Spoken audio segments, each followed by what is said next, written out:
So what I'm doing is it's a Thor 5 XD Magnum Tigron Teat, and I'm going to put this gun back in here in just a second. But this is the Umarex 50 Hammer Carbine Pig Edition, Roger. And I'm about to go down to EP's and see my little friend Kate. She's like one of my favorite people in the world. I love that kid. I hope she don't watch this video, and then she'll be trying to pop them. But it's hot right now.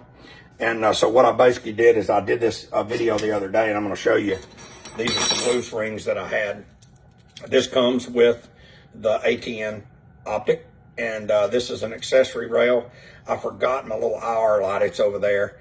But I was just going to show you kind of what I'm doing. This is a reverse mount, so you can mount that anyway, and you'll notice in a minute how I have it on the gun. I have the reverse back because I like to bring that scope back. So I tightened everything on the Picatinny's, and basically I got the scope ready to set in, and I'm going to leave it about right there. I kind of know where I want it, and I've already got my Allen wrench out. I like to use a snap-on Allen tack. I'm just a fanatic about that, and we'll run the screws up. This just takes a lot of time to run these screws up because there's 4 screws per ring, and there's 2 rings. So I'll run them up. I'm not going to snug them exactly. I just don't want the scope moving around. I got the Picatinny level, and I've done this so much on this particular setup that I kind of know what level is. I'm going to run these screws up real quick, and then I'll show you kind of what I'm doing.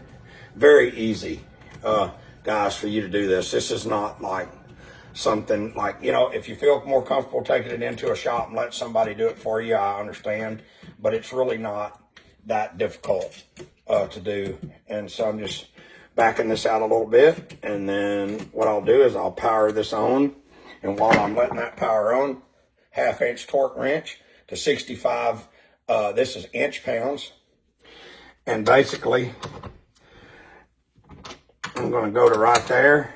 Got that snug, and the scope should be powered up by now. Basically, what I'm going to do is this. I'm shooting left-handed now, of course, and that scope is off. So I'm going to get that. I'm going to get that level, and that is pretty level right. A little more. Right there is Monero. So it's a funny little thing that I guessed at the position of everything on the Picatinny rail, like where I wanted the scope, and that's why I reversed that one mount back, is because I wanted to be able to, I want that scope back just a little bit. So when I'm at night and I'm hunting with this thing, I'll shoot it in at 50 yards, and I have a full reticle. So I'm tightening everything up. So now what I'm going to do is I'm going to loosen this, the mounts on the actual Picatinny rail. And I'm going to bring it back a notch.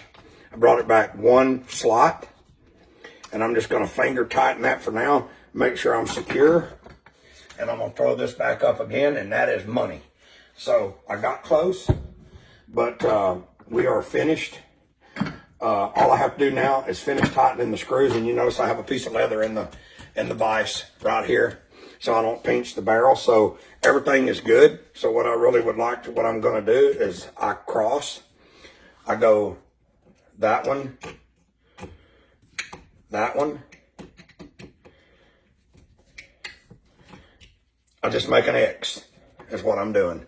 So I'll show you here one more time. I'm going to snug that one, snug that one, snug that one. Oh, and pick the wrench up out of the floor and snug that one. So that's got it in position. So we're done. We have a Umarex carbine with the Thor 5 XD with the rangefinder mounted up. Now all we have to do, and this is what's great about this optic, I can go out and punch a 50 cal hole in the paper at 25 yards and go into the menu and jog my crosshairs right over into where that bullet hits. and boom, one shot zero, and I'll be ready to pinch.